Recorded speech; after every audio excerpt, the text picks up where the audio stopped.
একটা ঘটনা ঘটে গেছে জি ভাই। হারকে দাইপোখরা ইউনিয়নে 5 নম্বর ওয়ার্ডে বাগবাড়ি গ্রামে হারকে বিরাট বড় একটা ঘটনা ঘটে গেছে জি ভাই। কি করবো জি ভাই, হারকে বাগবাড়িতে মনে করছি যে হারকে এলাকাতেই ভালো, 5 নম্বর ওয়ার্ডই ভালো। ও আল্লাহ, আজকে দেখছি যে অন্যরকম হয়ে গেছে জি ভাই। কি করবো জি ভাই, যে দেখতে পাচ্ছেন জি ভাই, হারকে বাগবাড়িতে চলে এসছে আর একটা বহু। আরে কইও না জি ভাই, কইও না। আর একটা বউ চলে এসছে, বিয়ে করছে, বুঝতে পারলে? দিয়ে এটা চলে এসছে, দিয়ে এটা খালি কাজ করছে, বুঝতে পারলে? কি যে করবো জি ভাই।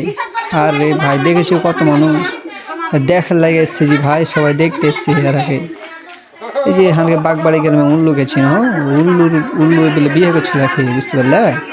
দিয়ে এটা আসছে আজকে, দিয়ে এটা দেখেছো কত লোক এসছে। শালা কি করবো জি ভাই, আল্লাহ। হারকে বাগবাড়ি এলাকাতে এত খারাপ হয়েছে জি ভাই। মান সম্মান ছিল না জি ভাই, হানকে এলাকাতে মান সম্মান ছিল না, সব ধুলে মিশিয়ে দিলে জি ভাই। মান সম্মান ছিল না জি ভাই, শালা বিপজ্জনক জি ভাই। কি করবো জি ভাই, এই কहो, তোমরাই কहो। আরে বাগবাড়ি এলাকাতে এত বড় ঘটনা ঘটে গেল, কি করবো? তোমরা কিছু কहो। আর তোমরা যদি দেখতে চাও চলে এসো বাগবাড়িতে, তাড়াতাড়ি এসো। তোমার